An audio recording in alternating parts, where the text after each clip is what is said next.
vou te pedir para começar recontando a história que você falou lá embaixo, sobre como os movimentos né, são taxados de vagabundos e tal, e como isso reflete uma ideia do coletivo como a falta de mérito próprio, né? Aquela historinha que você contou, que eu acho que é uma reflexão muito legal, que as pessoas precisam fazer e que na maior parte das vezes elas não fazem, né? Tá. Então, conta pra gente de novo. Bom, quando a maior parte das pessoas observa uma ocupação urbana, uma ocupação seja de um imóvel, seja de uma terra, a primeira coisa que aparece para a maior parte da sociedade é um sentimento de choque. Como é que pode um grupo de pessoas se reunir e tomar o que é dos outros? Ou elas não trabalharam para conquistar aquele imóvel, não trabalharam para conquistar aquela terra e estão tomando de alguém que conquistou. Como é possível? Como isso pode ser algo justo e como isso pode ser defendido por pessoas na sociedade? Partindo daí, primeiro é justo que uma parte das pessoas pense assim. Elas observam e olham o seguinte: na sociedade existe oportunidade para todos. Algumas pessoas trabalham, se dedicam e têm a sua casa, têm o seu imóvel, têm o seu aluguel em dia. Outras pessoas não trabalham, não se dedicam tanto, não se esforçam e não têm a sua casa, não têm o seu aluguel em dia. Desse sentido, ela acredita que a principal causa da pobreza, a principal causa dessas pessoas tomarem essa atitude, de um lado está na preguiça, de outro no oportunismo, de dizer: essas pessoas elas querem passar na frente, essas pessoas elas não querem seguir o caminho normal que todo mundo segue, elas querem oportunamente se organizar do ponto de vista de coletivo, não como um coletivo saudável, mas como um bando para espoliar, para tomar o que é dos outros. E por isso vagabundo no duplo sentido. Vagabundo é o termo que é em geral usado, né? Quando as pessoas, o chamado entre aspas cidadão de bem, mas até algumas pessoas boas de verdade passam na frente de uma ocupação, de uma manifestação e diz: cambada de vagabundo, vai trabalhar vagabundo, vai trabalhar vagabunda. Bom, observando mais de perto, é possível se saber com muita tranquilidade, através de um breve exemplo, que a maior parte daquelas pessoas que estão lá trabalham, se dedicaram a vida toda a trabalhar, algumas mais inclusive do que as que xingam. A maior parte das pessoas que são sem teto no Brasil, e aliás, a maior parte dos brasileiros são sem teto. Quem é o sem teto, afinal de contas? O sem teto não é só aquela pessoa que chegou ao limite de morar na rua. O sem teto, ele é uma pessoa que gasta mais que 1/3 do seu salário pagando o aluguel e por isso não consegue manter as outras necessidades básicas, como alimentação, transporte. É a pessoa que coabita, que mora muitas pessoas dentro de uma mesma casa. Não é incomum você ver pessoas que moram 5, 6, 8 pessoas em cima de uma cama de casal. E sobra um espacinho para deixar as roupas e um espacinho para deixar o fogão e gás quando tem. Não é incomum isso no Brasil. E o terceiro caso são habitações muito precárias, em beiras de córrego, topos de morro, que colocam a vida das pessoas em risco. Esses são, digo de forma geral, os sem-teto no Brasil. Estatisticamente são alguns milhões. Não quero nem entrar no mérito de que tem mais imóveis vazios do que pessoas sem casa no Brasil. Quero me deter ao sem-teto, a esse que é chamado de vagabundo. Essa pessoa que, por exemplo, trabalha com segurança e recebe R$ 1.800, como ele vai comprar uma casa? Nós estamos aqui num evento onde são principalmente funcionários da Caixa, funcionários que trabalham com financiamento habitacional. Quantos financiamentos habitacionais você aprovou para pessoas que têm como profissão segurança, pessoas que têm como profissão porteiro, pessoas que têm como profissão auxiliar de pedreiro, pintores, que é a maior parte do povo brasileiro? Isso quer dizer, voltando ao nosso tema do mérito, como essa pessoa faria a partir dessa profissão para ter o mérito de ter a sua casa? Qual é o caminho? Qual é a oportunidade? Todas essas pessoas estão em busca dessa oportunidade, em busca desse caminho. É só você olhar em qualquer farol de grande cidade, várias pessoas se dispõem a limpar o seu vidro. Você muitas vezes fica bravo. Muitas pessoas ficam bravas. Talvez até o cara que limpa o vidro ficaria bravo se fosse o carro dele. Agora, você já parou para pensar que ele faz o trabalho para ver se recebe? Ele faz aquilo ali para tentar a sorte e ver se ele consegue uma moeda de você. Dá para chamar esse cara de vagabundo? Olhando mais de perto, o segundo lado, para além do mérito, a parte do crime, né, que dizem que é criminoso ocupar a terra, Ninguém olha, por exemplo, para o fato de que vários lagos, aqui em Brasília, toda orla na beira do lago são invasões. Não há ações de reintegração de posse com essas invasões porque eles são ricos. Em São Paulo, para quem conhece, o Shopping Eldorado está em cima de uma área de concessão pública vencida. O Shopping Eldorado, na beira da Marginal, um dos shoppings mais ricos de São Paulo, é uma invasão. A própria Alesp, o círculo militar que fica em frente à Assembleia Legislativa em São Paulo, é área pública com concessão de uso vencida. Ninguém fala que é invasão. O Center Norte, outro shopping, novamente em São Paulo, falo de São Paulo porque é onde conheço melhor, isso tudo está na CPI das invasões, é um documento público, o Gabriel não está inventando. Isso está lá, é área pública com concessão de uso vencida, não tem bomba, não tem bala de borracha, não tem nada. Aliás, a própria APAMAGES, que é a Associação dos Magistrados, a Associação Paulista dos Magistrados de São Paulo, está numa área invadida. Não tem bomba para os juízes, não tem bala de borracha nos senhores magistrados. Por quê? Porque o direito é seletivo.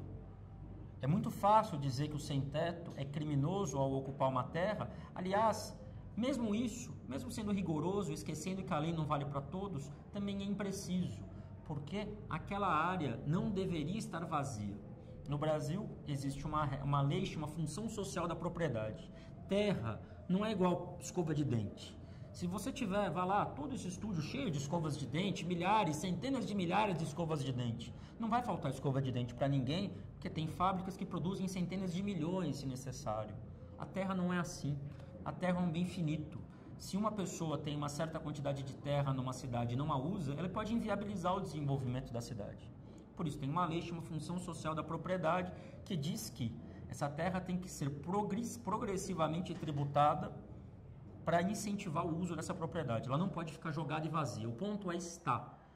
E aí, um interlocutor um pouco mais atento logo vai dizer: vocês não podem fazer justiça com as próprias mãos. Não é porque está vazio que vocês podem ir lá e ocupar. É verdade. A princípio é verdade. O ponto é, quando o Estado democrático de direito não funciona, a lei não se cumpre, o que a sociedade civil faz? Senta e chora? Assiste? Vê? O governo não liga para a lei, é fogo, né? Fazer o quê? O que o MTST faz é ocupar imóveis, não invadir. Nós não tomamos o imóvel do proprietário, nós ocupamos enquanto uma forma de denúncia, estamos lá, estamos dispostos a negociar, porque a nossa reivindicação não é que o proprietário perca aquela propriedade para nós, é que ele perca aquela propriedade para a lei, que ele perca aquela propriedade para o Estado. É uma forma de chamar a atenção para um problema que, se não chamar a atenção, 500 anos vazio, mais 500 para frente e ninguém liga. Esse é o ponto. Por isso, na nossa avaliação, nem vagabundos por falta de mérito, porque trabalham muito, e muito mesmo, às vezes até para ver se recebe, e nem vagabundos do ponto de vista legal e criminal, porque aquela área está fora da lei. Até a terminologia, né? Invadir e ocupar são coisas distintas. Invasão e ocupação são coisas totalmente distintas. Nos choca quando aparece no jornal tropas de ocupação do Iraque. As pessoas jogaram bomba na cabeça das crianças em um país inteiro, são tropas de ocupação. E nós somos invasor. Faça o favor. O evento hoje foi sobre tecnologia, né, em muitos pontos. Sim. E aí eu queria te ouvir sobre isso. Assim. Eu fiz meu mestrado sobre mídia e movimentos sociais e eu estudei o MST. E a representação do MST na imprensa ainda escrita, os grandes jornais e tal. E eu acho incrível como que a forma como, de mais de 600 artigos que eu analisei, tinham 2 únicos com um viés positivo para o movimento. E nos anos todos que eu estudei, que foi do início do movimento até o ano 2000, teve um momento só em que era uma curva assim, totalmente descendente, quando o movimento começou ainda final da ditadura, aquilo tinha um apelo popular interessante, que a mídia foi só fazendo decair ao ponto de chegar a criminosos e etc., a serem demonizados, com um momento único em que eles subiram, foi quando a Globo teve uma novela que tinha O Rei do Gado. Uma Sim, eu assisti. Gostosona, e isso mudou de certa forma. Até que ponto você acha, e aí agora transportando isso para as mídias de hoje, para as tecnologias, para as redes sociais, até que ponto elas trabalham na formação desse imaginário sobre os movimentos sociais? Bom, primeiro dizer que a maior parte, se não a maior parte não, a totalidade da grande mídia no Brasil são empresas privadas.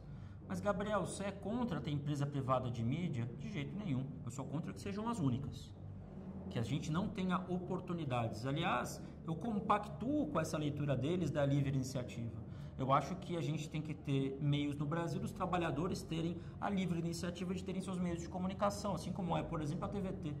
Quantos anos não demorou para que a TVT pudesse ser uma televisão, pudesse ter a Rádio Brasil atual? Agora, a grande imprensa no Brasil é historicamente ligada ao latifúndio, é historicamente ligada aos grandes proprietários. Então, ela faz uma divulgação intempestiva e constante de que os movimentos sociais são, na essência, criminosos. Isso é uma tese que eles têm. Movimentos civis, movimentos sociais são criminosos, são criminosos, são criminosos. Por quê? Porque para eles que têm todos os lobbies possíveis por dentro do Estado, todo mundo que se organiza contra os interesses deles, são criminosos. Essa é a lógica da grande mídia. Aí poderia-se ter um outro viés, dizer as redes sociais, a internet, uma alternativa para os movimentos sociais aparecerem, saírem dessa penumbra e dar a própria versão. Em parte é verdade. Em parte, por causa da internet, nós podemos conhecer outros lados do MST. Hoje é impossível esconder na internet que o Movimento Sem Terra é o maior produtor de arroz orgânico do mundo. Isso não é qualquer coisa, isso é coisa pra caramba. E o MST tem coisas lindas para mostrar, e se você procurar na internet, você acha. Não tem desculpa que você não consegue achar. Tá lá. Agora, as redes sociais, elas operam com um mecanismo que é muito curioso. Ele opera com viés de confirmação. Por exemplo, você está no Facebook, ele tem um algoritmo que mostra para você aquilo que você quer ver. Ele quer te deixar feliz, não é uma maldade. Ele quer que você seja alegre. A maior parte das pessoas não fica alegre sendo contrariado. Então é o espelho, né? Você vê a própria opinião no mundo e ela se reforça. As redes sociais, por mais curioso que isso possa parecer, tiraram das pessoas a necessidade incessante de dialogar com o diferente. Antigamente, antes do Facebook, antes do WhatsApp, não sou tão velho, eu tenho 33, mas a maior parte da minha vida não tinha isso.